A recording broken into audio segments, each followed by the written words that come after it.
Hello aspirant, இந்த வீடியோவில் நம்ம டிஎன்பிஎஸ்சி எக்ஸாமில் கேட்ட முக்கியமான பாலிட்டி கொஷின்ஸ் வந்து பார்க்கலாம். ஃபஸ்ட்டு கொஷின் என்ன கேட்டிருக்காங்கன்னு பாருங்கள். மக்களவை, மாநிலங்களவை எல்லாமே கொடுத்துட்டாங்க, வருஷம்னும் கொடுத்துருக்காங்க. இது என்ன அப்படின்னா, குறைந்தபட்ச வயது வந்து என்ன இருக்கணும் அப்படின்னு சொல்லி கேட்டிருக்காங்க. அதாவது மக்களவையில் வந்து தேர்ந்தெடுக்கப்படணும் அப்படின்னா குறைந்தபட்ச வயது எவ்வளோ இருக்கணும், மாநிலங்களவைனா குறைந்தபட்ச வயது எவ்வளோ இருக்கணும் அப்படின்றத பேஸ் பண்ணி கேட்டிருக்காங்க. மக்களவையில் வந்து எலெக்ஷனில் நிற்கணும் அப்படின்னா 25 வயசு இருக்கணும். அதனால் வந்து 2. இங்கே வந்து என்ன, சட்டமன்றத்தில் எலெக்ஷனில் நிற்கணும்னால என்னது 25 வயசு இருக்கணும். மாநிலங்களவை எலெக்ஷனில் வந்து என்னென்னா ஜெயிக்கணும் அப்படின்னா நிற்கணும், பார்ட்டிசிபேட் பண்ணணும் அப்படின்னாவே என்னென்னா 30 வயசு இருக்கணும். ஸோ 4. துணை குடியரசுத் தலைவர்னால் எத்தனை வயசு இருக்கணும்னா 35 வயசு.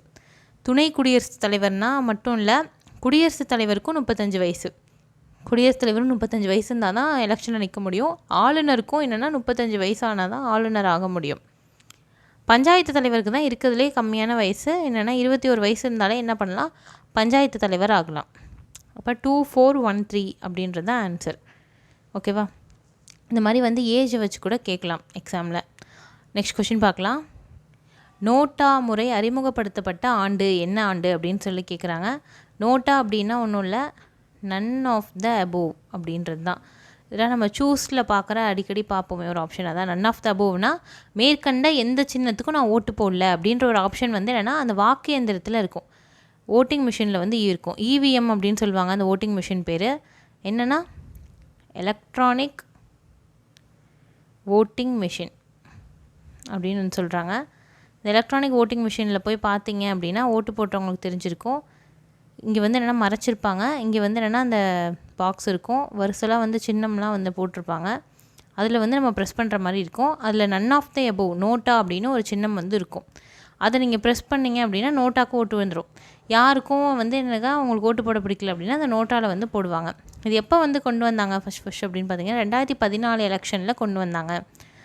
அந்த ஓட்டிங் மிஷினில் வந்து இன்னொரு இதுவும் இருக்கும், இன்னொரு விஷயமும். இங்கே வந்து ஒரு பாக்ஸ் மாதிரி இருக்கும், அதை வந்து என்னென்னா விவி பேட் அப்படின்னு சொல்லுவாங்க. இது ரொம்ப முக்கியமான ஒரு விஷயம். Voter verifiable paper audit trail அப்படின்னு அதுக்கு பேர். அது என்ன, அது எதுக்காக இது வச்சுருக்காங்க, விவி பேட் எதுக்கு வச்சுருக்காங்க அப்படின்னா, ஓட்டர்னால் யார், வாக்காளர். வாக்காளர் என்ன பண்ணலாம், வெரிஃபை பண்ணிக்கலாம் அதை பார்த்து. என்ன அப்படின்னா இங்கே வந்து ஒரு பேப்பர் மாதிரி வரும், அந்த பேப்பரில் என்னென்னா நம்ம யாருக்கு ஓட்டு போட்டோமோ, நம்ம ஒரு சின்னத்துக்கு ஓட்டு போட்டோம்ல, அந்த சின்னத்தில் யார் நின்னாங்களோ அந்த தொகுதியில் அவங்க பேர் வந்து தெரியும். அது வந்து என்னென்னா அந்த பேர் வந்து தெரியும்.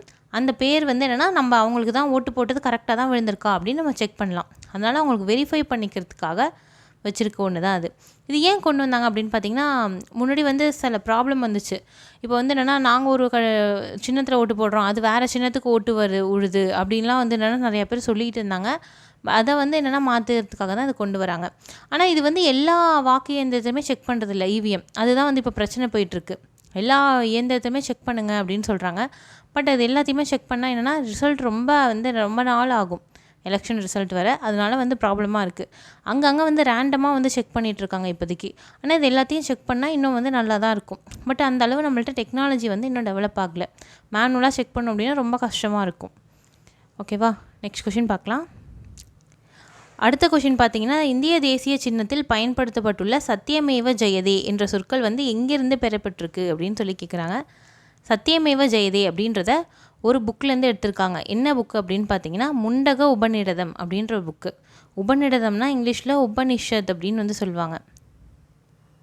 உபனிஷத் அப்படின்னு சொல்லுவாங்க. இதில் என்னென்னா வேதத்தை பற்றிலாம் டிஸ்கஸ் பண்ணியிருப்பாங்க அந்த உபநிடதத்தில்.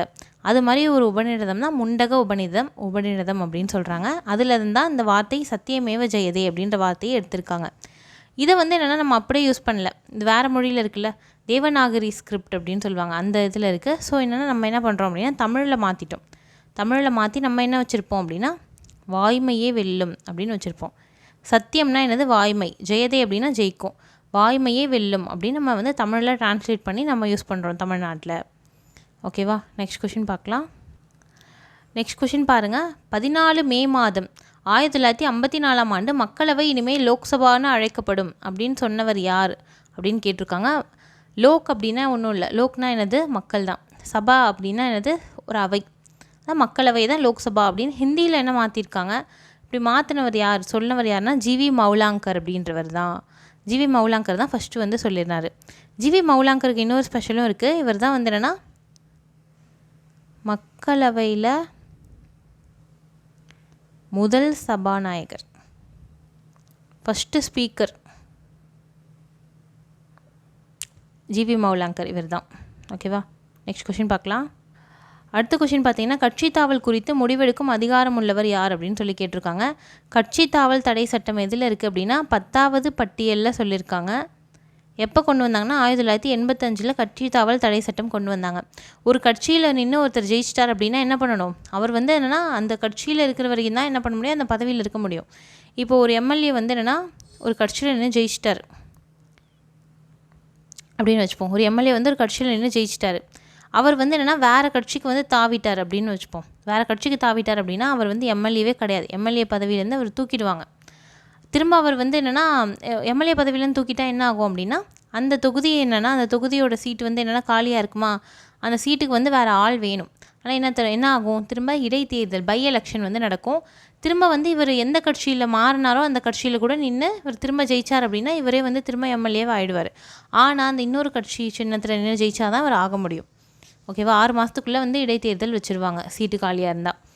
இதான் வந்து சொல்லியிருக்காங்க. இந்த மாதிரி இதான் வந்து கட்சி தாவல் தடை சட்டம். இது வந்து என்னென்னா தடை பண்ணணும். ஏன்னா வந்து என்ன பண்ணுறாங்க, ஒரு கட்சியை ஜெயிச்சுட்டு இன்னொரு கட்சிக்கு மாறிடுறாங்க. இதனால் என்ன ஆகுது அப்படின்னா பெரும்பான்மை பாதிக்கப்படுது. இப்போ பார்த்திங்கன்னா இப்போ எக்ஸ்னு ஒரு கட்சியில் நின்று ஜெயிச்சிட்டாங்கன்னு வச்சுக்கோங்களேன். ஒய்ன்ற கட்சிக்கு இப்போ எக்ஸில் வந்து நிறைய எம்எல்ஏ இருக்காங்க. இப்போ பார்த்திங்கன்னா எக்ஸில் ஒரு 150 எம்எல்ஏ இருக்காங்க. ஒரு 50 எம்எல்ஏ இங்கே மாறி போயிட்டாங்கன்னு வச்சுப்போம். இங்கே 100 பேர் தான் இருக்காங்க. இங்கே வந்து என்னென்னா 150 இருக்காங்க. 50 எம்எல்ஏ இங்கே போயிட்டாங்கன்னா என்ன ஆகும், இங்கே 50 ஆகிடும், இங்கே என்னது 100 ஆகிடும். அப்போனா யார்கிட்ட அதிகமாக இருக்குது, ஒயிட்டு தான் அதிகமாக வந்து என்னென்னா எம்எல்ஏஸ் இருக்காங்க. அப்போனா என்ன பண்ணுவாங்க, ஒய் கட்சி வந்து ஆட்சியை பிடிச்சிரும்ல. இதெல்லாம் நிறைய ப்ராப்ளம்ஸ் வந்துச்சு. அதனால் வந்து என்னென்னா இதை வந்து மாற்றுறதுக்காக தான் வந்து என்னென்னா இந்த மெத்தடை வந்து கொண்டு வராங்க. 1985 கொண்டு வந்தாங்க. இது வந்து இதோட இறுதி அதிகாரம் எடுக்கிறவர் யார் அப்படின்னு பார்த்தீங்கன்னா சம்மந்தப்பட்ட அவையோட தலைவர் இல்லைனா சபாநாயகர் அப்படின்னு சொல்லுவாங்க. சபாநாயகர் அவர் தான் வந்து எடுக்கிறார். அந்த அவையோட தலைவராக யார் இருப்பாரோ அவர் தான் எடுப்பார். இப்போ லோக்சபாவில் வந்து நிறையா பேர் வந்து கட்சி தாவறதுக்கு வாய்ப்பு இருக்குது, சட்டமன்றத்துலேயும் தாவறதுக்கு வாய்ப்பு இருக்குது. அப்போ அது மாதிரி தாவனா என்ன பண்ணுவாங்க அப்படின்னா சபாநாயகர் அவரை அந்த போஸ்ட்லேருந்து டிஸ்குவாலிஃபை பண்ணிவிடுவார், பதவியை வந்து நீக்கிடுவார். ஓகேவா, அதான் வந்து சொல்லியிருக்காங்க. ஓகே, நெக்ஸ்ட் கொஷின் பார்க்கலாம். இந்தியாவின் முதல் குடியரசுத் தலைவர் யார் அப்படின்னு சொல்லி கேட்குறாங்க. இது நம்ம எல்லாருக்கும் தெரிஞ்ச கொஷின் தான். என்ன யார் அப்படின்னு பார்த்தீங்கன்னா டாக்டர் ராஜேந்திர பிரசாத். முதலாக ரொம்ப வருஷமாக வந்து நீண்ட காலம் குடியரசுத் தலைவராக இருந்தவர் யார் இந்தியாவில் அப்படின்னு பார்த்தீங்கன்னா ராஜேந்திர பிரசாத் தான். அடுத்தது பார்த்திங்கன்னா முக்கியமான பிரசிடென்ட்ஸ் லிஸ்ட் வந்து நம்ம பார்க்கலாம். அடுத்தது பார்த்திங்கன்னா ஜாகிர் ஹுசைன் அப்படின்னு ஒருத்தர் இருக்கார். ஜாகிர் ஹுசைன் இவர் தான் முதல் முஸ்லீம் பிரசிடெண்ட், முதல் முஸ்லீம் குடியரசுத் தலைவர். அதனால இவரும் முக்கியம். அடுத்தது என்னென்னா பதவியில் இருக்கும்போதே இவர் இறந்துட்டார். முதல்ல பதவியில் இருக்கும்போதே இறந்த குடியரசுத் தலைவர் யார் அப்படின்னா ஜாகிர் ஹுசைன் தான். ஓகேவா, அடுத்தது இன்னொரு முக்கியமான விஷயம் வந்து பார்க்கணும். யாரை பார்க்க போகிறோம் அப்படின்னா நீலம் சஞ்சீவ ரெட்டி. நீலம் சஞ்சீவ ரெட்டி இவர் என்னென்னா யாருமே வந்து இவர் எதிர்த்தே நிற்கலை, அன்அப்போஸ்டு பிரசிடெண்ட் அப்படின்னு வந்து சொல்கிறாங்க. எப்போதுமே பிரசிடெண்ட் எலெக்ஷனில் என்ன பண்ணுவாங்க, 4-5 பேர் நிற்பாங்க, அதுலேருந்து ஒருத்தவங்க தேர்ந்தெடுப்பாங்க. ஆனால் நீலம் சஞ்சீவ ரெட்டிக்கு வந்து என்னென்னா யாருமே எதிர்த்தாப்பில் நிற்கல, அன்அப்போஸ்டாக தேர்ந்தெடுக்கப்பட்டார் நீலம் சஞ்சீவ ரெட்டி அப்படின்ற பிரசிடெண்ட். அடுத்தது ஒரு முக்கியமானவங்களை யார் பார்க்கணும் அப்படின்னா நாட்டோட முதல் பெண் குடியரசுத் தலைவர் யார் அப்படின்னு பார்த்தீங்கன்னா பிரதிபா பட்டேல்.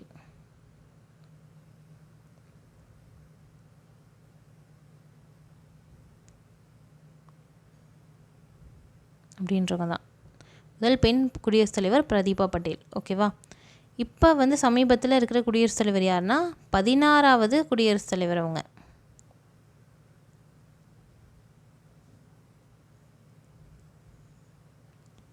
நம்ம குடியரசுத் தலைவர் பேர் என்ன, திரௌபதி முர்மு அவர்கள். அவங்க வந்து குடியரசுத் தலைவராக இருக்காங்க, 16வது குடியரசுத் தலைவர். ஓகேவா, 15வது குடியரசுத் தலைவர்.